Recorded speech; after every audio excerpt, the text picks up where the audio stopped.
আসসালামু আলাইকুম। Hi my lovely friends, welcome back to my channel. আমি মৌসুমি আছি মৌসুমি স্টিম ওয়ার্ল্ড থেকে। কেমন আছেন বন্ধুরা সবাই? আশা করি যে যেখানে আছেন সবাই অনেক ভালো আছেন। আমিও আলহামদুলিল্লাহ অনেক ভালো আছি। তো চলে এসেছি আপনাদের মাঝে নতুন আরেকটি ভিডিও নিয়ে। আশা করি আমার আজকের ভিডিওটি আপনাদের ভালো লাগবে। তো বন্ধুরা, গ্রাম থেকে আমার মেজো খালা এসেছে, আর তাকে পেয়ে তো আমি খুবই খুশি। আর সেও তার ভাগ্নের জন্য অনেক কিছু নিয়ে এসেছে, তো আপনাদের সাথে সেটাই শেয়ার করছি যে কি কি নিয়ে আসলো আমার খালা আমার জন্য। তো এখানে নিয়ে এসেছে কুমড়ো বড়ি, যেটা আমার খুবই ফেভারিট। আমার খালা নিজে হাতে এগুলো বানিয়ে নিয়ে এসেছে। আর এখানে বন্ধুরা খাজা দেখতে পাচ্ছেন, এটা আসলে আনার সাথে সাথে আমি আর আমার ছেলে বেশ খানিকটা খেয়ে ফেলেছি। আর এখানে আছে একদম খাঁটি গাওয়া ঘি, এটা 2 বয়ম নিয়ে এসেছে আমার খালা আমার জন্য। এটা তো আমার খুবই পছন্দের। আর এখানে যে চালের গুঁড়িগুলো দেখছেন, এটা ভাপা পিঠা খাবার। এটা আমার খালা জাতায় পিষে নিয়ে এসেছে, এগুলো চেলে নিতে হবে। আর এখানে এটা মনে হচ্ছে ছাতু, ছাতু নিয়ে এসেছে আমার জন্য। আর এখানে আছে আমার খুবই পছন্দের নারিকেলের নাড়ু। আসলে খালারা তো এমনই হয়, ভাগ্নিদের যা যা পছন্দ হয় সেগুলোই নিয়ে আসে। আসলে খালা জানে যে আমি নারিকেলের নাড়ু খুব পছন্দ করি, তাই এনেছে। আর এখানে আছে মাসকলাইয়ের ডাল, এগুলো এনেছে। এখানে একটা বুট। আর এখানে এনেছে আমার খালার বাড়ির নিজের হাতের মিষ্টি কুমড়া। আর এটা হচ্ছে মাটির নিচের আলু, এটাও আমার খুবই ফেভারিট। আর এখানে হচ্ছে এটা পাঁচমিশালি আটা, এটা দিয়েও এক ধরনের রুটি খায়। আর এটা হচ্ছে কালাইয়ের আটা, এটা দিয়ে আমরা কালাইয়ের রুটি যে খাই। এখানে আছে চাউলের গুঁড়ি, পিঠা বানানোর চাউলের গুঁড়ি। আসলে খালারা তো ভাগ্নিদের খুবই ভালোবাসে। আর আমার 3জন খালা, আমার মেজো খালা এসেছে। তো আমার 3জন খালাই আমাকে আসলে অনেক অনেক ভালোবাসে। আর আমিও আমার খালাদের অনেক ভালোবাসি।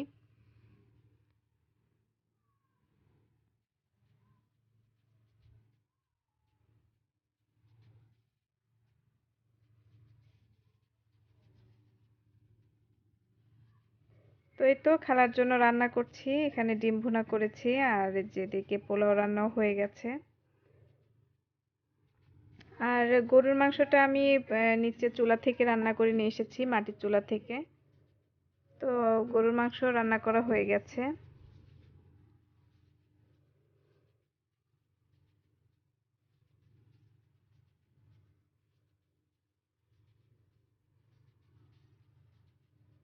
তো দুপুরে খাবার দাবার হয়ে গেছে, খাওয়া দাওয়া শেষ করেছি। তো বিকাল বেলা তো খালার জন্য পাটিসাপটা তৈরি করব। তো সেই জন্য এখানে আমি দুধ নিয়ে নিয়েছি।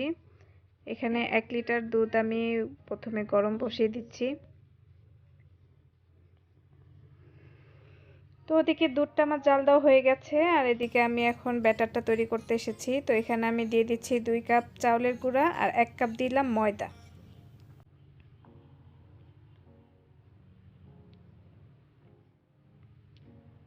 আর দিয়ে দিচ্ছি পরিমাণ মতো লবণ।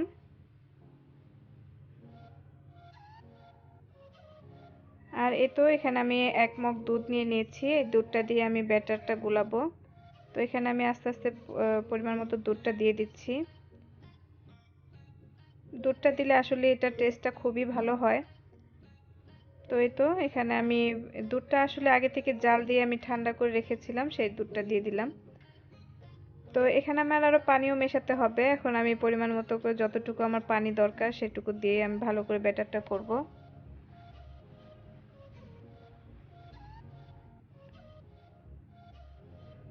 তো আসলে ভালো করে মেশাতে হবে, তো হুইস্কটা দিয়ে হচ্ছিল না, তাই আমি ভালো করে হাত দিয়ে মথে নিচ্ছি। আসলে মিশ্রণটা ভালো মতন মসৃণ হতে হবে। তো আমি ব্যাটারটা ভালো করে গুলিয়ে নিলাম। আর এদিকে এখন আমি গুড়টা কেটে নিচ্ছি।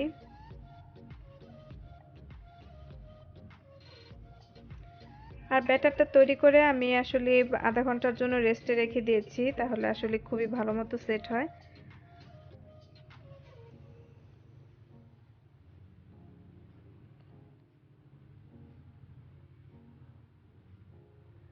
তো বন্ধুরা চুলায় এখন আমি একটা প্যান বসিয়ে দিয়েছি আর দিয়ে দিচ্ছি ঘি।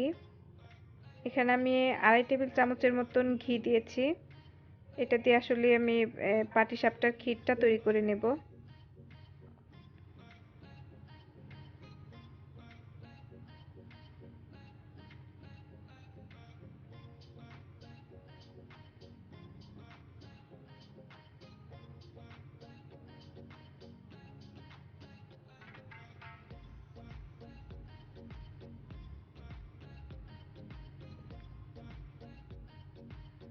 তো এই তো বন্ধুরা ঘিটা আমার মেল্ট হয়ে গেছে। তো এর মধ্যে দিয়ে দিচ্ছি আমি আধা কাপের মতো চাউলের গুঁড়ি। এটা চাউলের গুঁড়িটা এখন আমি ঘি দিয়ে ভালো করে ভেজে নেব।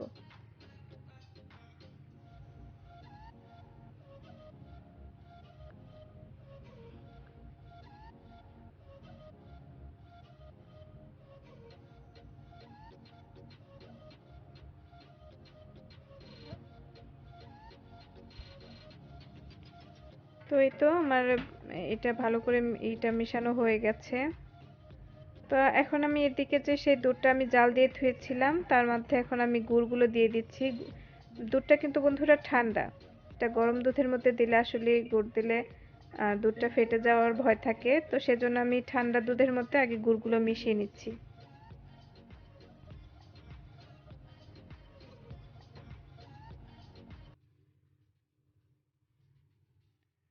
তো গুড়টা আমার ভালো মতো মেশানো হয়ে গেছে। তো এখন আমি আবার চুলায় বসিয়ে দিয়েছি।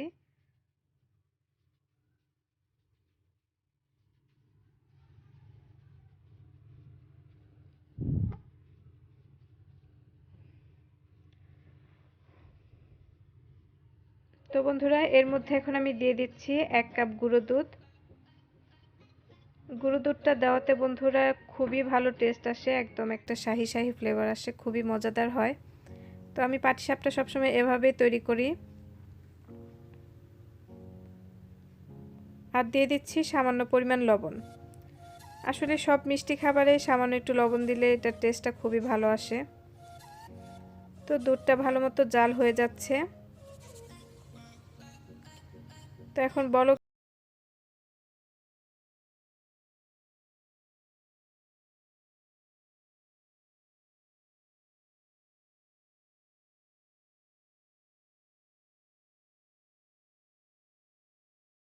এটা দেওয়াতে একটু দলা দলা পাকতে পারে, সমস্যা নেই, কিছুক্ষণ নাড়লে এটা ঠিক হয়ে যাবে। তো এর মধ্যে এখন আমি দিয়ে দিচ্ছি পরিমাণ মতো নারকেল কোড়া। আপনারা কেউ চাইলে নারকেলটা স্কিপও করতে পারেন। তো নারকেলটা দিলে খুবই মজা হয়, মানে আমি এভাবেই পছন্দ করি। তো আমার এই তো ক্ষীরটা হয়ে গেল। এই ক্ষীরের পাটিসাপটাটা বন্ধুরা খুবই মজাদার। তো এই তো প্রথমে আমি একটা প্যানে একটু তেল ব্রাশ করে নিচ্ছি। তেলটা ব্রাশ করে অবশ্য আমি কড়াইটা একটু সুতি কাপড় দিয়ে মুছে নিয়েছিলাম। তো এই তো আমার ব্যাটারটা আমি নিয়ে এসেছি, আর এটা থিকনেসটা হবে চিতই পিঠার ঠিক মানে যে ব্যাটারটা হয় ওরকম টাইপের। তো এই তো এখন আমি চুলায় দিয়ে দিচ্ছি আর ঘুরিয়ে নিচ্ছি। তো এটা কিছুক্ষণ ঢেকে রাখতে হবে।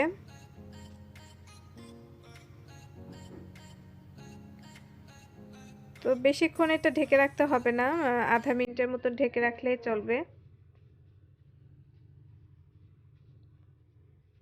তো এই তো এখন আমি এর মধ্যখানে দিয়ে দিব এখন আমি সেই ক্ষীরটা।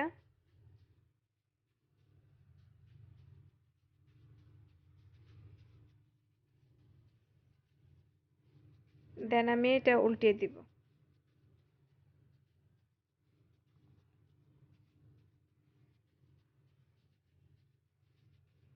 তো দেখেন বন্ধুরা কতটা সহজে তৈরি হয়ে গেল পাটিসাপটা পিঠা। আর এটা খুবই মজাদার বন্ধুরা।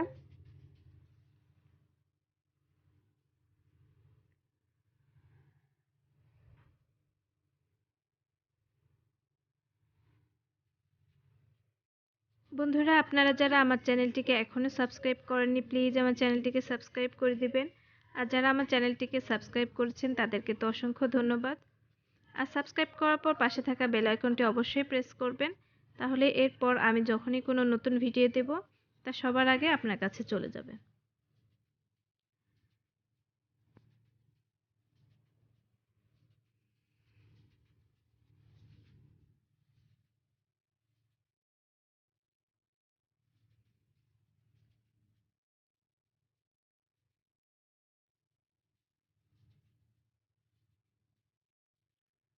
তো এই তো বন্ধুরা, আমি আরও কয়েকটি পিঠা এখানে তৈরি করে নিচ্ছি।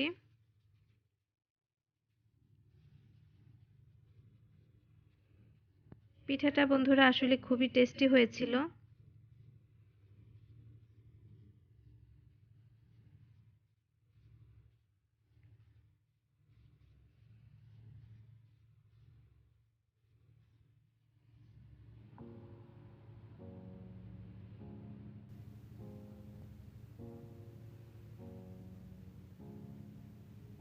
বন্ধুরা, আমার আজকের ভিডিওটি আপনাদের কেমন লাগলো প্লিজ কমেন্টস করে জানাবেন, আর যদি ভালো লাগে তাহলে একটি লাইক দিয়ে অবশ্যই পাশে থাকবেন।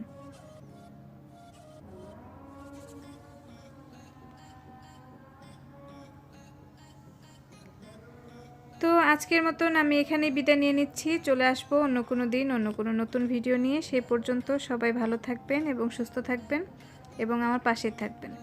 আল্লাহ হাফেজ।